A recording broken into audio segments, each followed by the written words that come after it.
Good evening, everyone. I hope you're all doing well. Welcome to T1 Academy Current Affairs classes.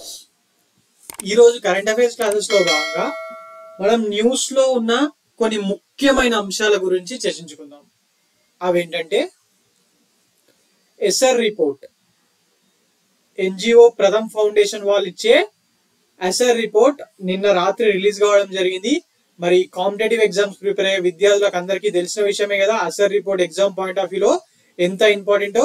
Yes, మరి ఇది ఎవరు release చేస్తారు, ఇందులో దేనికి సంబంధించిన విషయాల మీద ఉంటుంది, మరి హైలైట్స్ ఆఫ్ ద రిపోర్ట్ ఏంటి, లాంటి విషయాలన్నీ కూడా మనం ఈరోజు డీటెయిల్డ్ గా ఎస్ఆర్ రిపోర్ట్ కి సంబంధించి డిస్కస్ చేసుకుందామండి. Okay, right.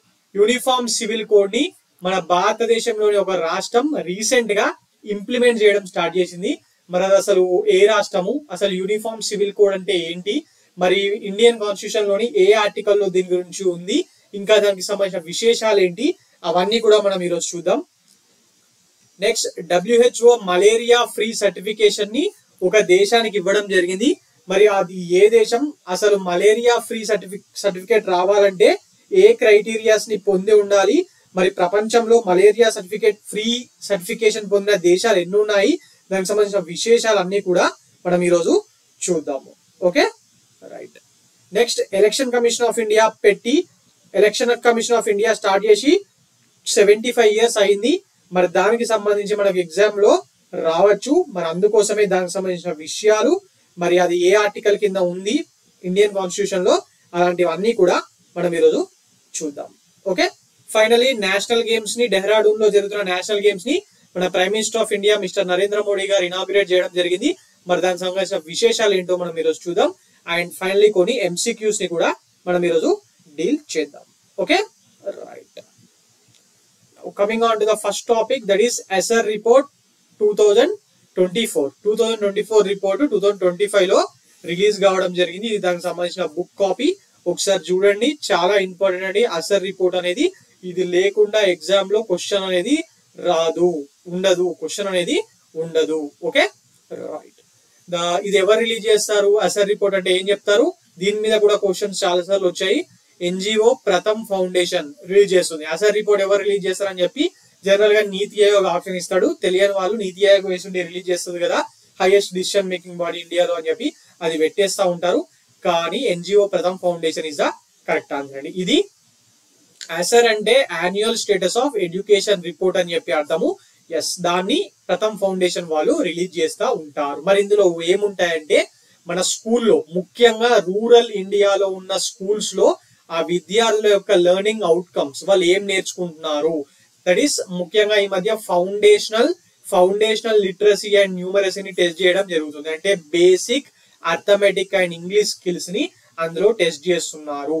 అవన్నీ ఎలా ఉంటున్నాయి వీళ్ళకని చెప్పడమే, వస్తున్నాయా లేవా, నేర్చుకుంటున్నారా లేదా, ఎంతవరకు చదువుతున్నారు అని చెప్పడమే ఈ ఎస్ఆర్ రిపోర్ట్ యొక్క ముఖ్య ఉద్దేశం. అందులో కూడా రూరల్స్ లో ఉన్న స్కూల్స్, అది ప్రైవేట్ కానివ్వండి, గవర్నమెంట్ కానివ్వండి, రూరల్ ఏరియాలో ఉన్న స్కూల్స్ ని ఇది ఎప్పుడైనా టార్గెట్ చేసి అక్కడికి వెళ్లి డేటాను సేకరిస్తా ఉంటుంది. 2011 సెన్సస్ డేటా ప్రకారమే వీళ్ళు ఈ డేటా అన్నిటిని సేకరిస్తారు. ముఖ్యంగా they are focusing on FLN foundational literacy and numeracy. మన న్యూ ఎడ్యుకేషన్ పాలసీ 2020 ఉంది కదా, NEP 2020, అందులో కూడా ఈ FLN కే పెద్ద పీట వేయడం జరిగింది. అంటే చిన్న పిల్లలుగా ఉన్నప్పుడే basic literacy and numeracy foundation skills అనేటివి గట్టిగా వేస్తే పైకి వెళ్ళిన తర్వాత బాగా నేర్చుకునే అవకాశం ఉంటది కదా. ఎస్, అందువల్ల చిన్నతనంలో ఉన్నప్పుడే FLN అనే దాన్ని బాగా ట్రాక్ చేస్తున్నారు. సో దట్ ఇంప్రూవ్మెంట్ ని అవసరం ఉన్న దాని ప్రకారం ఇంప్రూవ్ చేయించవచ్చు, ఎక్కడెక్కడ లాగింగ్ ఉన్నామో తెలుసుకొని పిల్లలకు నేర్పించవచ్చు అని చెప్పి FLN ని బాగా ఇంపార్టెంట్ క్రైటీరియాగా చూడడం జరుగుతుంది. ఎస్ఆర్ రిపోర్ట్ లో కానివ్వండి, NEP లో కానివ్వండి, దీన్నే బాగా చూస్తున్నారు. Okay, right. అలాగే ఈ ఇయర్ నుంచి డిజిటల్ లిటరసీని కూడా మొట్టమొదటిసారిగా టెస్ట్ చేయడం జరిగింది. ఈ ఎస్ఆర్ రిపోర్ట్ అనే దాన్ని 2005 నుంచి ప్రతి సంవత్సరం చేసేవాళ్ళు. బట్ 2014 తర్వాత నుంచి 2 years ఒకసారి మాత్రమే దీన్ని కండక్ట్ చేయడం జరుగుతుంది. Okay, right. Assessment categories 3 groups ఉన్నాయి.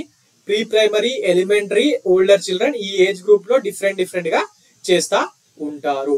ఇందాక చెప్పిన పాయింట్ ఉంది కదా, మొట్టమొదటిసారిగా డిజిటల్ లిటరసీ అంటే స్మార్ట్ ఫోన్స్ యూసేజ్ లేకపోతే ఇంటర్నెట్ యూసేజ్ ఎలా ఉంది, మరి దేనికి వాడుతున్నారు, మరి సేఫ్టీ కన్సర్న్స్ విద్యార్థులకు అర్థమవుతున్నాయా లేకపోతే జస్ట్ వాడేస్తున్నారా, ఇవన్నిటిని కూడా వీళ్ళు ఇందులో చెక్ చేయడం జరిగింది. Awareness among which age groups అంటే ఏం చెప్తారు, 14 to 16 years ఏజ్ గ్రూప్. ఇలాంటి క్వశ్చన్స్ అడుగుతున్నారండి. మన టీఎస్పీఎస్సీ గ్రూప్ 2 గ్రూప్ 3 పేపర్ చూశారు కదా, ఏ ఏజ్ గ్రూప్ వాళ్ళకు అని చెప్పి మీకు 14 to 16 years, 3 to 5 years, 8 to 10 years, 10 to ఇట్లా ఇచ్చి కన్ఫ్యూజ్ చేయడానికి ప్రయత్నిస్తాడు. మరి డిజిటల్ లిటరసీ ఈ ఎవాల్యుయేషన్ లో ఏం తేలిందంటే smart phone majority of the teenagers వాడుతున్నారు.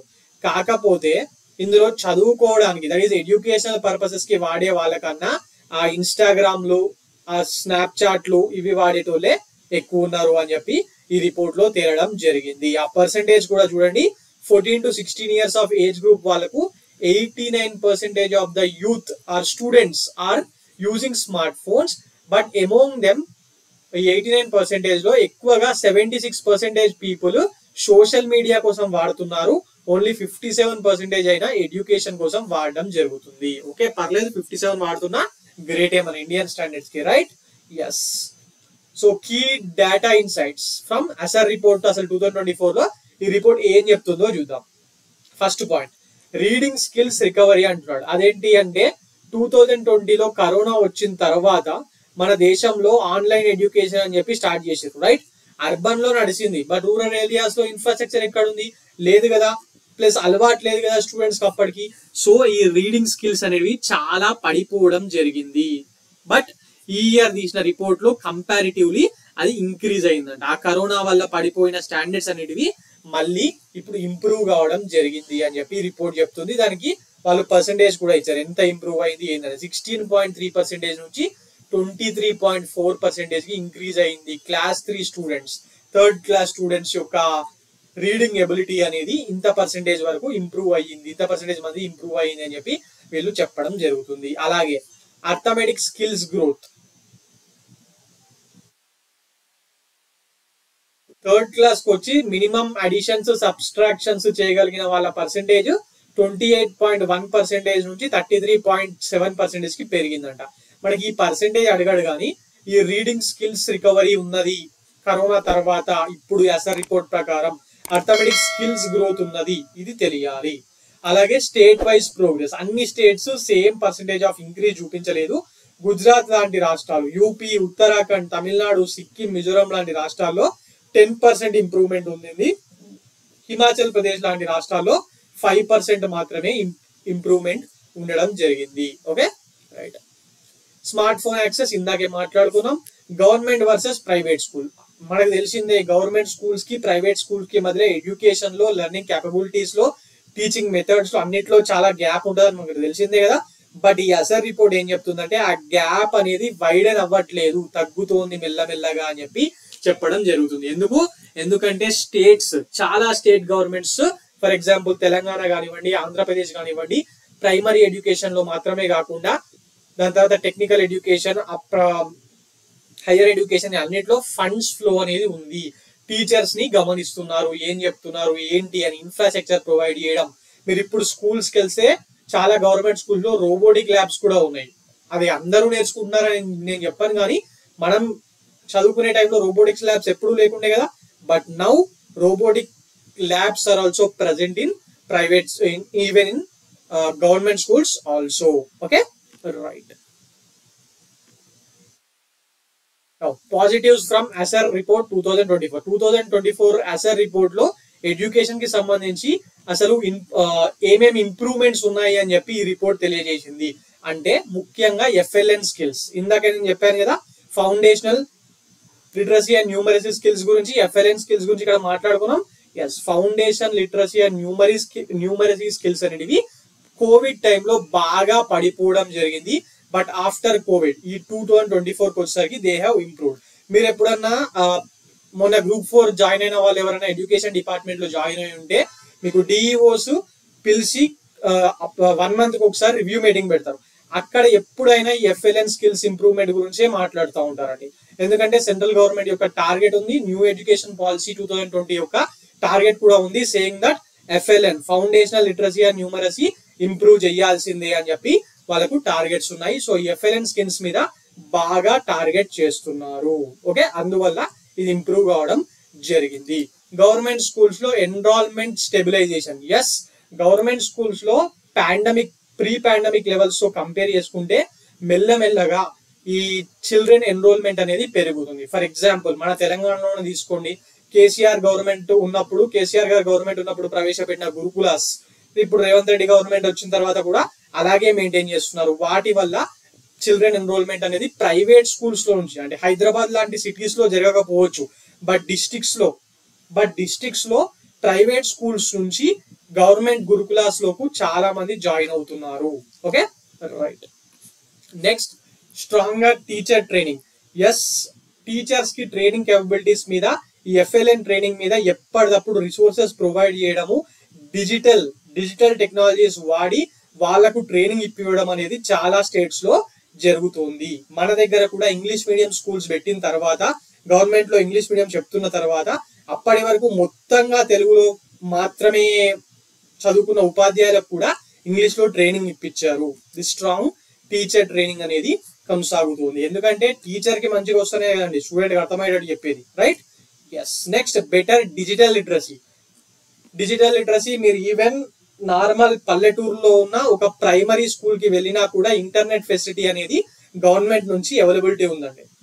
మీరు ఎక్కడైనా వెళ్ళండి, తెలంగాణలో ఏ గవర్నమెంట్ స్కూల్ కైనా, ఎంత పల్లెటూరు, నాగర్ కర్నూలు జిల్లా కన్నా వెళ్ళండి, ఆసిఫాబాద్ జిల్లా కన్నా వెళ్ళండి, you can see internet connection there. Okay, Jio fibre వచ్చి మన ఫోన్ లోకి ఇంటర్నెట్ వస్తున్నప్పుడు స్కూళ్ళల్లో ల్యాప్టాప్స్ కి కంప్యూటర్స్ కి ఇంటర్నెట్ ఎందుకు రాదు?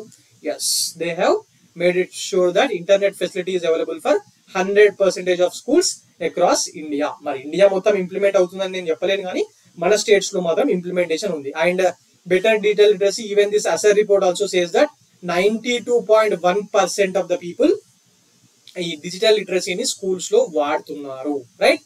State specific games. ఎడ్యుకేషన్ అనేది స్టేట్ గవర్నమెంట్స్ ఎక్కువగా చూస్తాయి కాబట్టి మరి అన్ని స్టేట్స్ లో సేమ్ గా ఉండవు.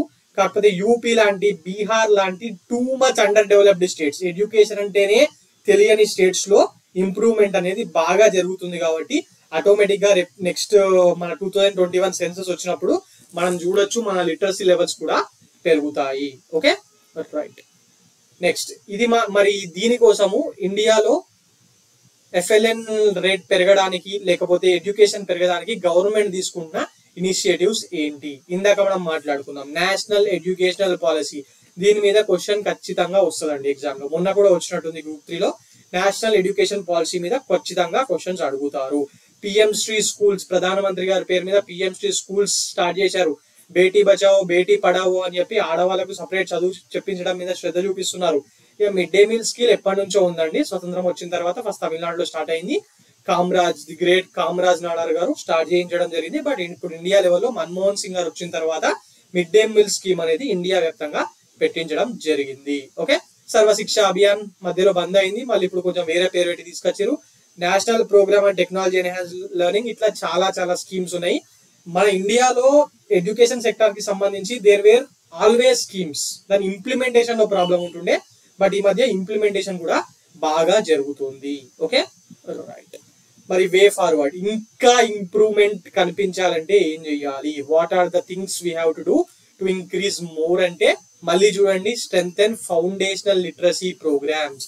ఈ FLN అనేది చాలా ఇంపార్టెంట్ అయిపోయిందండి. గవర్నమెంట్ వాళ్ళ టార్గెట్స్ లో భాగంగా ముఖ్యమైన ప్రయారిటీ FLN కి డిజిటల్ లిటరసీకే ఇవ్వడం జరుగుతుంది. స్కూల్ ఇన్ఫ్రాస్ట్రక్చర్ లో భాగంగా ఈ FLN ని చూస్తున్నారు. FLN has become very important. మీరు ఎప్పుడైనా ఏ న్యూ ఎడ్యుకేషన్ పాలసీకి సంబంధించిన డాక్యుమెంట్స్ చదివితే మీకు అర్థమవుతుంది FLN కి సంబంధించి చాలా డీటెయిల్డ్ గా అందులో వాళ్ళు మాట్లాడడం జరిగింది. Okay, right. FLN అంటే ఏంది అని కూడా అడగచ్చు ఎగ్జామ్ లో. Foundational literacy and numeracy. Okay, right. Improve teacher training and resources, ఇందాకే మాట్లాడుకున్నాం, రైట్? టీచర్ ట్రైనింగ్ ఖచ్చితంగా ఉండాల్సిందే కదా మరి. Yes. Increase focus on pedagogy based training to boost student engagement. Yes. Enhance digital literacy and safety. Introduce school level training on cyber security awareness especially for girls.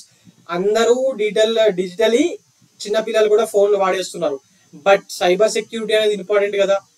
For example పెద్దవి కాదండి, school పిల్లలకు Facebook Instagram account open చేస్తారు, అది logout కూడా చేయకుండా వాళ్ళ phone ఎవరికో ఇచ్చేసి వెళ్ళిపోతూ ఉంటారు, ఏమన్నా జరగచ్చు కదా.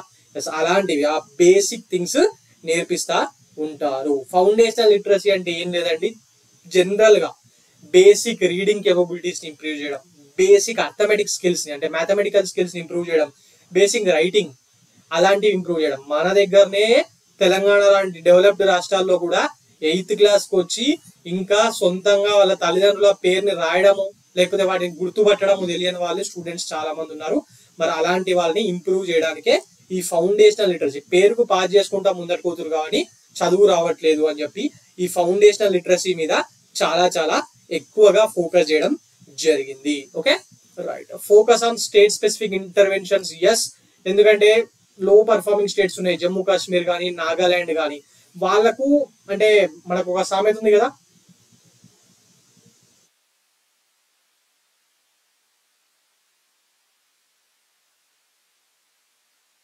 ఒక సైజ్ అందరికి సెట్ కాదని చెప్పి ఒక షూస్ కొనుక్కుంటాం, ఆ ఒక సైజే ఉండదు కదా, డిఫరెంట్ సైజెస్ ఉంటాయి, రైట్.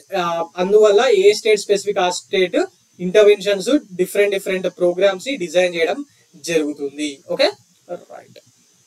సో ఇదండి ఈ అసర్ రిపోర్ట్ కి సంబంధించిన ఇన్ఫర్మేషన్, వెరీ ఇంపార్టెంట్. అసర్ రిపోర్ట్ మీద ఖచ్చితంగా, ఏసీఆర్ రిపోర్ట్ మీద ఖచ్చితంగా ఎగ్జామ్ లో క్వశ్చన్స్ వస్తాయి. ఇది ఇండియాలోనే కాదు, మనం ఫౌండేషనల్ లిటరసీ అండ్ న్యూమరసీ గురించి మాట్లాడుకున్నాం కదా, ఇది వరల్డ్ వైడ్. యూనిసెఫ్ వాళ్ళు ఎడ్యుకేషన్ మీద తీసుకునే ప్రోగ్రామ్ లో కూడా వాళ్ళు కూడా ఈ FLN foundational literacy and numeracy మీదనే ఎప్పుడు కాన్సన్ట్రేట్ చేస్తా ఉంటారు. Okay right. Now coming on to the next topic, that is Uttarakhand rolls out uniform civil code. Uniform civil code ఇది వీళ్ళు 2024 లోనే బిల్ పాస్ చేశారు, బట్ రీసెంట్ గానే ఇంప్లిమెంట్ చేయడం జరిగింది. Uttarakhand state government recently rolled out the uniform civil code in the state almost a year after Uttarakhand Assembly passed the UCC bill in 2024. 2024 లోనే అయింది, దీని మీద క్వశ్చన్లు కూడా వచ్చినాయి ఆల్రెడీ ఎగ్జామ్ గా, రైట్. బట్ ఇప్పుడు రీసెంట్ గా వీళ్ళు దీన్ని ఇంప్లిమెంట్ చేయడం స్టార్ట్ చేశారు కాబట్టి మళ్ళీ రావచ్చు. మరి పేరుకి ఏమో యూనిఫామ్ సివిల్ కోడ్ అని పెట్టారు, మరి ఆ రాష్ట్రంలో ఉన్న ప్రతి ప్రజలకు ఇంప్లిమెంట్ చేస్తున్నారంటే లేదండి, దీనికి కూడా ఎక్సెప్షన్స్ ఇచ్చారు. షెడ్యూల్డ్ ట్రైబ్స్ కి, ఆ రాష్ట్రంలో ఉన్న STs కి ఆర్ అబార్జినల్ ట్రైబ్స్ కి ఇది వర్తించదు.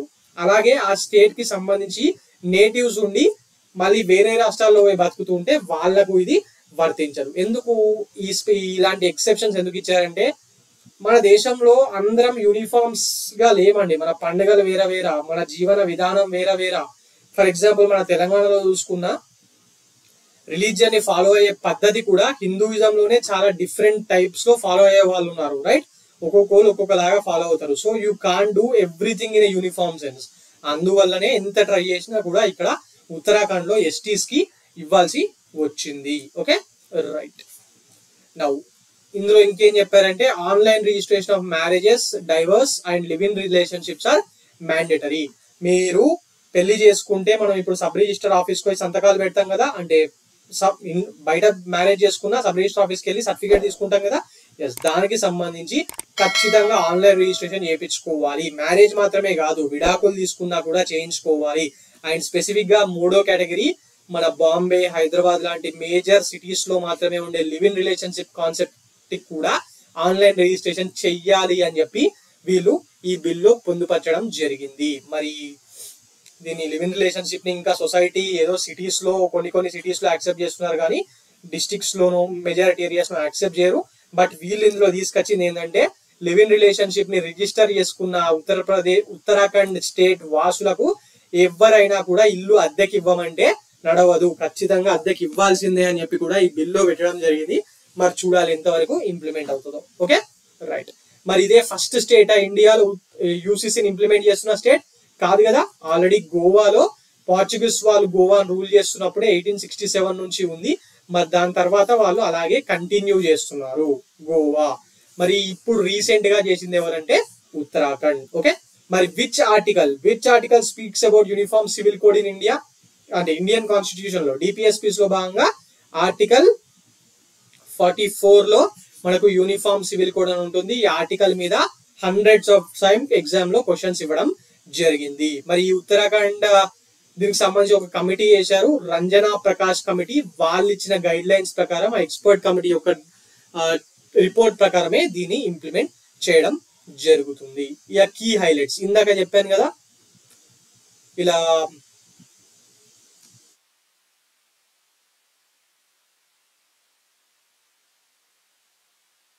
లివ్ ఇన్ రిలేషన్షిప్ లో ఉన్న వాళ్ళకు ఖచ్చితంగా ఇల్లు అద్దెకి ఇవ్వాలని చెప్పి రూల్ పెట్టారని చెప్పి, ఇవ్వమంటే నడవదని చెప్పి. ఎస్, బ్యాండ్ ప్రాక్టీసెస్ దీని కింద హలాలా, ఇదాత్ అండ్ తలాక్ వీటిని బ్యాన్ చేయడం జరిగింది. ముస్లిం పర్సనల్ లాలో భాగంగా ఉంటాయి తలాక్, హలాలా అండ్ ఇదాత్. మరి వీటిని బ్యాన్ చేశారు. అలాగే ఈక్వల్ రైట్స్ ఫర్ ఉమెన్, మగవాళ్లకు ఆడవాళ్లకు ప్రాపర్టీలో ఆయన ఇన్హెరెంట్ వారసత్వపు హక్కులో సమానమైన హక్కుల్ని కల్పించడం జరిగింది. Mandatory online registrations, marriage, divorce ఇది ఇందాకే మాట్లాడుకున్నాం.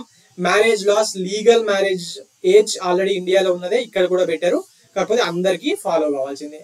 Mandatory marriage registration and prohibits polygamy, అంటే రెండు పెళ్లిలు చేసుకోవడం, ఒకటేసారి ఇద్దరు ఆడవాళ్ళని పెళ్లి చేసుకోవడము నిషేధించారు. అదేంటి సార్ పోలియాండ్రీని నిషేధించారా అంటే, మన దేశంలో పాలియాండ్రీ పెద్దగా ఎవరు ఫాలో అవుతున్నారండి, పాలిగామి కూడా ఫాలో కావట్లేదు.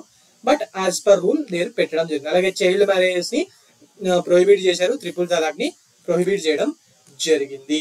ఇన్హెరిటెన్స్ అండ్ ప్రాపర్టీ రైట్స్ ఇందాక మనం మాట్లాడుకున్నట్టుగా equal inheritance rights for sons and daughters, father యొక్క తాతల యొక్క వారసత్వం ద్వారా వచ్చిన ఆస్తిని సమానంగా పంచాలి అని చెప్పి చెప్పడం జరిగింది. అలాగే లివ్ ఇన్ రిలేషన్షిప్ ద్వారా పుట్టిన పిల్లల్ని కూడా లెజిటిమేటే, వీళ్ళు కూడా అసలైన వారసులుగానే గుర్తించడం జరిగింది. ఇంతకు ముందు అంటే లాస్ట్ జనరేషన్ లో లివ్ ఇన్ రిలేషన్షిప్ ద్వారా పుడితే ఇల్లీగల్ చైల్డ్ గా చూసేవాళ్ళు కదా, మరి ఇప్పుడు అట్లా కాదు, లెజిటిమేట్ చైల్డ్ గానే చూస్తున్నారు. లాస్ట్ జనరేషన్ లో లివ్ ఇన్ లేదు, but you know what I'm saying, right? Yes, granting them equal inheritance rights. Now live in relationship, ఈ లివ్ ఇన్ రిలేషన్షిప్ ని కూడా గవర్నమెంట్ ద్వారా రిజిస్ట్రేషన్ చేయించుకోవాలి అని చెప్పి ఈ లాలో పొందుపరచడం జరిగింది. To be registered with in 1 month if only one partner applies to end the relationship. The register will accept it only on the basis of confirmation from the other. Live in relationship ని ఎవరైనా ఆపేయాలి అనుకున్న 1 month లోపల దీన్ని register చేయాల్సి ఉంటుంది. Okay, మరి only ఒకటే ఒక పార్ట్నర్, ఎవరైనా మగవాళ్ళైనా స్త్రీ అయినా ఎవరైనా పోయి అట్లా సబ్ రిజిస్టర్ దగ్గర పోయి అప్లికేషన్ పెట్టుకుంటే, మరి ఇంకొక పార్ట్నర్ ఒప్పుకుంటేనే దీన్ని రిజిస్టర్ చేస్తారు. ఓకే, అలాగే ఉమెన్ ఎవరైనా మహిళ ఈ లివ్ ఇన్ రిలేషన్షిప్ లో ఉన్నప్పుడు ప్రెగ్నెంట్ అయితే దెన్ గవర్నమెంట్ కి బిడ్డ పుట్టిన 30 రోజుల్లోగా ఖచ్చితంగా ఇన్ఫార్మ్ చేసి రిజిస్ట్రేషన్ చేసుకోవాల్సిందే. And the most important and critical point ఇక్కడ చూడండి, మరి ఇది ఎంతవరకు మన సొసైటీలో యాక్సెప్ట్ చేస్తారని చెప్పలేం కానీ, the UCC also mandates that A land lord, అంటే మీకు ఇల్లు ఉంది, ఎవరికో రెంట్కి ఇస్తున్నారు, ఒక ఆయన వచ్చిండు మేము లివ్ ఇన్ ఉంటామని చెప్పి ఇల్లు ఇవ్వమంటే ఉత్తరాఖండ్ నడవదు, వీళ్ళు పోయి పోలీస్ కేసు పెట్టచ్చు, మాకు ఇస్తలేడు అని చెప్పి, ఖచ్చితంగా ఇవ్వాలా. Okay, right. Coming on to the next topic, that is Georgia achieves WHO malaria free certification after decades of efforts. Georgia ఎక్కడ ఉంటుందండి? యూరోపియన్ కంట్రీ కదా. ఎస్, యూరోప్ అండ్ ఏషియాకు అదొక 2 దేశాలని 2 కాంటినెంట్ కలుపుతుంది అది. మరి దగ్గర 100 సంవత్సరాల నుంచి మలేరియాని వీళ్ళు మెల్లమెల్లగా తగ్గిస్తూ వస్తున్నారంట. ఫైనలీ ఇప్పుడు అసలు ఆ దేశంలో మలేరియా కేసెస్ లేకపోవడం వల్ల ఆ దేశానికి మలేరియా ఫ్రీ సర్టిఫికేషన్ ని WHO వాళ్ళు ఇవ్వడం జరిగింది. మరి ఇది మొట్టమొదటి దేశమా? కాదు కదా. దీంతో కలిపి 46 కంట్రీస్ కి, మన దేశానికి లేదు, మన దేశానికి రాదు, దాని గురించి ఆలోచించకండి. మన దేశంలో మనుషుల కన్నా దోమలు ఎక్కువ ఉంటాయి, రైట్? అవునా కదా? ఎస్, మరి జార్జియా 46 కంట్రీస్ కి ఉంది. సారీ, ఈ మలేరియా ఫ్రీ సర్టిఫికేషన్ అనేది it has been already given to 45 countries. Now this is the 46th country అండి. మలేరియా ఎలిమినేషన్ దిశగా ఈ సర్టిఫికేషన్ సంపాదించిన 46th కంట్రీ ఇది. మరి యూరప్ లో ఒక టర్కీకి తప్ప మొత్తం అన్ని దేశాలకు కూడా యూరోపియన్ రీజియన్ లో ఈ మలేరియా ఫ్రీ సర్టిఫికేషన్ అనేది ఉండడం జరిగింది. అసలు ఈ మలేరియా ఫ్రీ సర్టిఫికేషన్ అనేది ఎట్లా ఇస్తారు అంటే 3 సంవత్సరాల పాటు ఏదైనా దేశంలో ఒక్క మలేరియా కేసు కూడా నమోదు కాకపోతే, దోమలే లేకపోతే, అలాంటి సందర్భాల్లో ఈ WHO సర్టిఫికేషన్ ప్రాసెస్ ప్రకారం ఈ మలేరియా ఫ్రీ సర్టిఫికేషన్ ని ఇవ్వడం జరుగుతుంది. చూడండి, the transmission of indigenous malaria has been interrupted nation wide for at least 3 consecutive years. మనకు పోలియో కూడా ఇలాంటి రూల్స్ ఉంటాయి కదా. ఎస్, మరి మన ఇండియా పోలియో ఫ్రీ అయింది కదా. ఎస్, ఈ మ్యాప్ లో చూడండి, తుర్కమిస్తాన్, ఇరాన్ ఇవన్నీ ఏషియాలో ఉన్నాయి, రైట్. ఇది జార్జియా, ఏషియాకు యుక్రెయిన్ కు మధ్యలో, ఏషియాకు యూరప్ కి మధ్యలో ఉంటది. ఓకే, ఏరియా అంటారు దీన్ని ట్రాన్స్ కౌకాసియా రీజియన్ అంటారంట, which intersects eastern Europe with western Asia. Bordering countries. ఇది ఎందుకు చెప్తున్నానంటే ఇలాంటివి న్యూస్ లో ఉన్నప్పుడు దానికి సంబంధించిన మ్యాప్ పాయింటింగ్ ఇస్తున్నారు. ఇజ్రాయెల్ అండ్ పాలస్తీన్ మొన్నటిదాకా గాజా గొడవలు జరిగినాయి కదా, మన గ్రూప్ 2 లా దానికి సంబంధించి మనకు మ్యాప్ పాయింటింగ్ క్వశ్చన్ వచ్చిందా లేదా? ఇంతకుముందు ఓన్లీ యూపీఎస్సీలో అడిగేవాళ్ళు, మరి ఇప్పుడు గ్రూప్ 2 లో కూడా వచ్చింది. సో ఇప్పుడు ఈసారి దీని మీద కూడా ఇవ్వచ్చు, అందుకోసం ఇక్కడ చెప్తున్నాను. This Georgia has borders with Russia, Azerbaijan, Armenia and Turkey. Okay, and Black Sea కి దగ్గరలో ఉంటుంది. బ్లాక్ సీ తోని వాటర్ బాడీ కనెక్టివిటీ ఉంది దీనికి, రైట్. యుక్రెయిన్ కూడా ఉంది, right. Coming on to the next topic, that is Election Commission of India celebrates 75 years of its establishment. మన దేశంలో ఎలక్షన్ కమిషన్ ఎప్పుడు స్టార్ట్ అయింది? 25th January 1950 రోజున స్టార్ట్ కావడం జరిగింది, 1 day before founding our Republic Day. Okay, మరి ఇది important కదా. ఎస్, మరి Election commission of India is a permanent constitutional body. మనకు ఎలక్షన్ కమిషన్ అనగానే ఏ ఆర్టికల్ గుర్తుకొస్తుంది ఎగ్జామ్ లో? Article 324, right. ఆర్టికల్ 324. మరి ఈ ఆర్టికల్ 324 కింద ఉన్న పవర్స్ తోనే Election commission of India conducts election to parliament.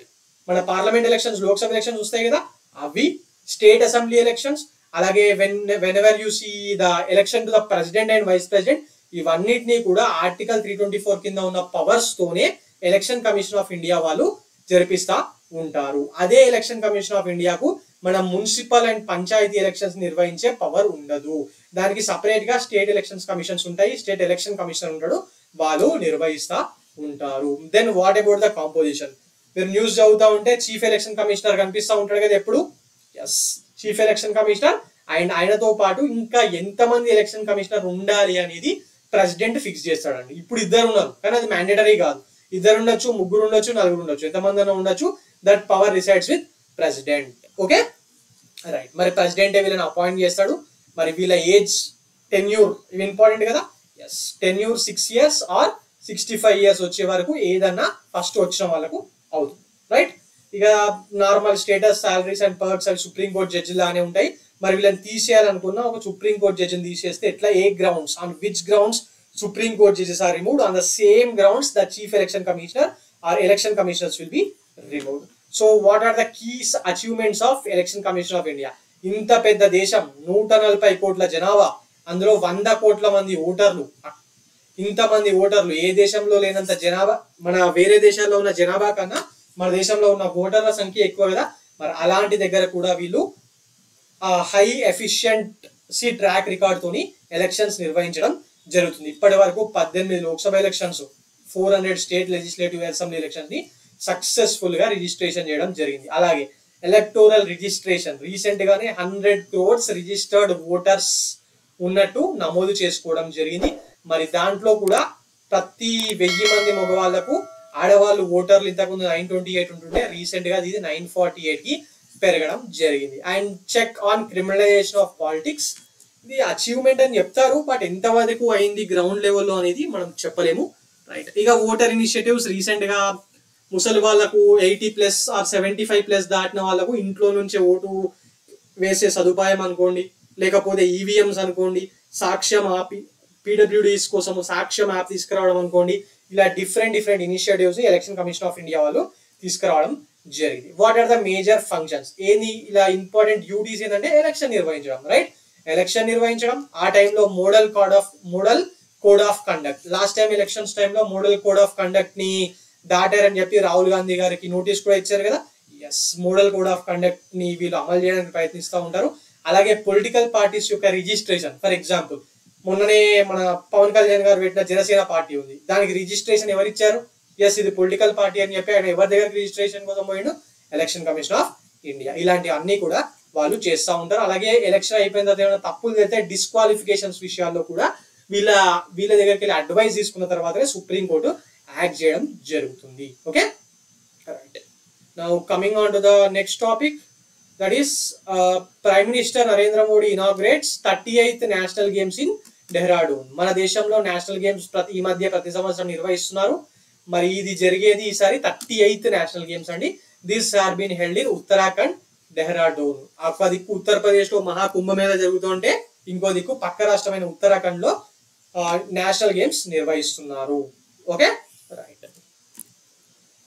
Now దీని థీమ్ ఇంపార్టెంట్. దీని థీమ్ గ్రీన్ గేమ్స్. అలాగే దీని లోగో, దీని మాస్కట్ కూడా ఇంపార్టెంట్, మనకి ఎగ్జామ్ లో అడుగుతారు.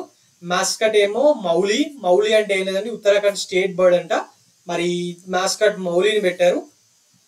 Okay, and this is mascot and this is the torch. ఈ టార్చ్ ని తేజస్విని అని చెప్పి పిలుస్తున్నారు. Official torch is called as Tejaswini. అవి ఇంపార్టెంట్. అండ్ అలాగే లాస్ట్ ఇయర్ వరకు అఫీషియల్ గా గేమ్ గా ఉన్న కలరీ పట్టు అని చెప్పి మన కేరళలో ఫేమస్ ట్రెడిషనల్ మార్షల్ ఆర్ట్ కదా. ఎస్, దాన్ని లాస్ట్ టైం గేమ్ గా ఉంచారు, బట్ ఈసారి దాన్ని డెమాన్స్ట్రేషన్ సెక్షన్ కింద మార్చడం జరిగింది. దాన్ని ఇండియన్ కలరీ పట్టు ఫెడరేషన్ కన్సర్న్స్ రేజ్ చేయడం జరిగింది. Okay, this is the basic information. National games complete అయిన తర్వాత మరి ఎవరు ఎన్ని మెడల్ గెలిచారు ఏంది అనేది మనం మళ్ళీ మాట్లాడుకుందాం. రైట్, ఫైనల్ గా మనం ఒక్కసారి MCQs చూసి ఈ రోజు సెషన్ ఎండ్ చేద్దాం. Consider the following statements regarding the 38th national games. The theme of the 38th national games is green games. Correct? Yes, correct. The official torch named Tejas represents peace and tranquility. Idi tappu kada. Official torch name entandi? The name of the official torch is Tejaswini. It's Tejaswini, not Tejas. These kind of small things will only be changed in the examination, so you have to remember them precisely. Okay. The mascot for the event is Mauli. Yes, is classified as least concern by the IUCN. IUCN red list లో ఈ Mouli bird కి least concern list లో అది ఉండడం జరిగింది. Yes, that is also correct. Then what will be our answer? Option B, 193 is the correct answer, guys. Right? Now, coming on to the next question, who claimed the top spot in the inaugural HSBC Hurun Global Indian List? HSBC ఈ హ్యూరూన్ global వాళ్ళు rich people list, important CEOs list ఇట్లా ఎప్పటికప్పుడు release చేస్తారు కదా. Yes, recent గా HSBC హ్యూరూన్ global Indian list ని release చేయడం జరిగింది. అందులో టాప్ ప్లేస్ లో ఎవరు ఉన్నారని చెప్పి అడుగుతున్నాడు. ఆప్షన్స్ సుందర్ పిచై, నీల్ మోహన్, సత్యానాదెల్లా, పరాగ్ అగర్వాల్. ఆన్సర్ ఏంటి? మరి మన తెలుగు వ్యక్తి సత్యానాదెల్లా. వీళ్ళ ఫాదర్ IAS ఆఫీసర్ గా చేశారు. He was a secretary, additional secretary or secretary to mister PV Narasimha Rao. PV Narasimha Rao garu Satya Nadella marriage కూడా వెళ్ళడం జరిగింది, being a prime minister. Okay, right. So ఇదండి ఈరోజు current affairs. For more current affairs like this, please watch T1 Academy and also do subscribe our channel T1 Academy. Thank you.